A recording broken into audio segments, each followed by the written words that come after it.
और यूपी विधानसभा की कार्यवाही लगातार जारी है। विजन डॉक्यूमेंट 2047 पर चर्चा हो रही है। बता दें कि पक्ष और विपक्ष में आरोप प्रत्यारोप का दौर भी जारी है। 24 घंटे नॉन स्टॉप चर्चा के चलते यूपी विधानसभा की कार्यवाही लगातार जारी है। बता दें कि विजन डॉक्यूमेंट 2047 पर चर्चा हो रही है और पक्ष और विपक्ष में आरोप प्रत्यारोप का दौर देखने को मिल रहा है। भी प्रदेश सरकार द्वारा अभी तक प्रस्ताव नहीं भेजा गया। भारत सरकार एसटी में शामिल करने हेतु प्रस्ताव नहीं भेजा गया। भारत सरकार को अभी प्रस्ताव प्रदेश सरकार ने नहीं भेजा, जिससे राजभर समाज के लोगों में बहुत ज़्यादा आक्रोश है। ये डबल इंजन की सरकार जो प्रदेश में भी है और केंद्र में सरकार है। जैसे इन्होंने ईडब्ल्यूएस को आरक्षण एक दिन में देने का काम किया, ये सरकार चाहे तो राजभर समाज को एक दिन में SC ST शामिल कर दे, लेकिन सरकार नहीं चाहती किसी पिछड़े को, जो सबसे पिछले पायदान पे खड़ा है, उसको आरक्षण देने का काम करे। ये भाजपा सरकार जो डबल इंजन की सरकार है, ये नहीं चाहती कि उनको आरक्षण मिले। ये सरकार कभी नहीं चाहती हम लोग को आरक्षण मिले। इसलिए मैं आपसे मांग करता हूं कि इनका आरक्षण हमें आरक्षण देने का काम करें। आज के डेट में सबसे ज्यादा बेरोजगारी, ऐतिहासिक बेरोजगारी, इतनी बेरोजगारी कभी देश में नहीं रही, महंगाई इतनी कभी नहीं हमारे देश में रही। इस पे सरकार आज सफल है। विधायक जी धन्यवाद। शिक्षा के स्वास्थ्य में अपेक्षित है, किसान मजदूरों की उपेक्षा हो रही है। इस सरकार में सबसे ज्यादा किसान हम लोग क्षेत्र में रहते हैं। आज के डेट में भी धान की रोपाई चल रही थी। अजता महोदय, वहाँ न खाद है, न डाई है, न यूरिया है, नहीं मिल रही किसानों को। सबसे ज्यादा दिक्कत किसानों को ही है, उनके साथ उपेक्षा हो रही है। अल्पसंख्यक दलितों एवं पिछड़ों के साथ सबसे ज्यादा यहाँ अन्याय हुआ है। पूरे प्रदेश में हम बनारस की बात करते हैं, जहाँ से हमारे प्रधानमंत्री जी हैं। 8 साल के अंदर 200 हत्याएं हुई, वो बनारस की बात करते हैं। 8 साल के अंदर 200 हत्याएं हुई बनारस में। बनारस सबसे ज्यादा हत्या होने वाला जिला रहा है, सबसे ज्यादा। हमारे क्षेत्र की बात है, हमारे क्षेत्र में ऐसी हत्या हुई, अभी तक लोग उसमें विधायक जी धन्यवाद। विधायक जी प्रसन्न चौधरी जी, अजिता महोदय, महंगाई इतनी बढ़ गई है।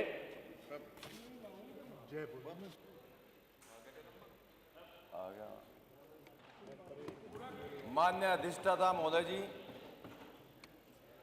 एक महत्वपूर्ण विषय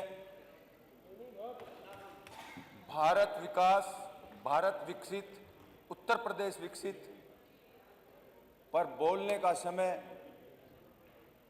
आपने मुझे दिया। मैं आपका बार बार धन्यवाद करता हूं। मान्यवर, मैं आदरणीय और यशस्वी मुख्यमंत्री योगी आदित्यनाथ जी का बार बार आभार व्यक्त करता हूं। एक अति महत्वपूर्ण विजन, जो विजन आदरणीय और देश के यशस्वी प्रधानमंत्री नरेंद्र मोदी जी का है, बल्कि उन हजारों करोड़ों भारत के राष्ट्रभक्त और देशभक्त लोगों का है, जो भारत को 2047 में विकसित भारत देखना चाहते हैं। मैं बार बार आभार व्यक्त करता हूं अपने ऐसे मुख्यमंत्री का, जिन्होंने 24 घंटे चर्चा कराकर उस ओर कदम बढ़ाने का कार्य किया है। मान्यवर, हमारा प्रदेश उत्तर प्रदेश आजादी के बाद दूसरे प्रदेशों के साथ साथ ये भी विकास की ओर बढ़ते हुए कदम थे, लेकिन कुछ राजनीतिक स्थितियां, परिस्थितियां प्रदेश की ऐसी हुई कि एक समय ऐसा आया कि इस प्रदेश में आए दिन डकैती, लूटमार, अपहरण, बलात्कार जैसी कहानियां घटित होने लगी। जो व्यापारी प्रदेश के विकास में, अर्थव्यवस्था में योगदान देते हैं, उन्होंने यहां से प्लान करना शुरू कर दिया।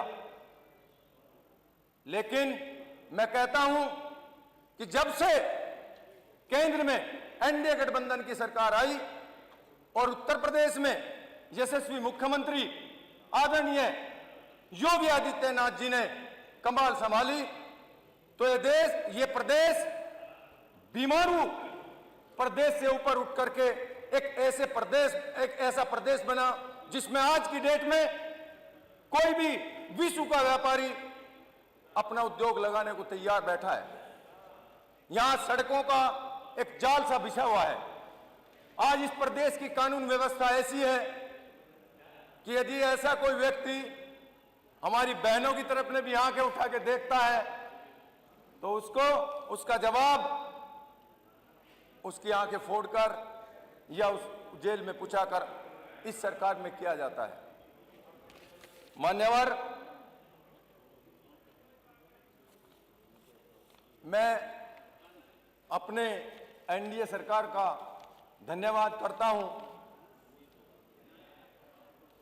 भारत रत्न पूर्व प्रधानमंत्री स्वर्गीय चौधरी चरण सिंह जी की नीति थी कि इस देश का विकास लघु उद्योग से हो सकता है।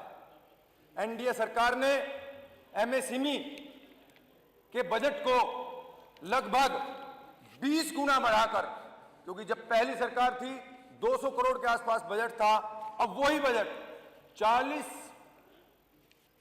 4,000 करोड़ के आसपास करने का कार्य इस सरकार ने किया है, जो दर्शाता है कि ये सरकार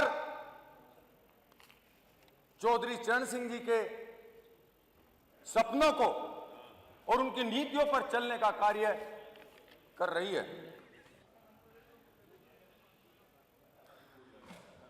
मैं अपने कुछ सुझाव भी देना चाहता हूं। जब देश विकसित होगा, जब प्रदेश विकसित होगा तो देश विकसित होगा, लेकिन हर व्यवस्था जो सुचारू रूप से चली हुई है, कुछ उसमें ऐसी व्यवस्था भी है जिन पर ध्यान देना बहुत जरूरी है। हमारे यहाँ, धन्यवाद विधायक जी, हमारे यहाँ प्रतिभाओं की कमी नहीं है। यदि खेल में भी वही विकास हो जो उद्योगों में हुआ है तो धन्यवाद। 2047 में 4 चांद लगने का कार्य होगा। किसानों की भी बात करना चाहता हूं। धन्यवाद। क्योंकि किसान इस देश का, इस प्रदेश का ऐसा है जो 60% अर्थव्यवस्था को प्रभावित करता है। यदि किसान की तरक्की भी, ये मेरे सुझाव लिख लिए, ये मेरा सुझाव है, यदि किसान की तरक्की भी उसी तरीके से हो तो 100% मैं कह सकता हूं कि जो विजन आदरणीय प्रधानमंत्री जी लेके चले हैं और आदरणीय मुख्यमंत्री जी लेके चले हैं, उस विजन में हम जरूर कामयाब होंगे। इन्हीं शब्दों के साथ जय हिंद। जहाँ भक्ति है हर शब्द में, कथाओं में छुपे हैं दिव्य रहस्य और ज्योतिष देता है जीवन को दिशा। धर्म से जुड़ी हर बातों को जानने के लिए हमारे चैनल स्तुति को सब्सक्राइब करें। चैनल पर जाने के लिए इस लिंक पर क्लिक करें।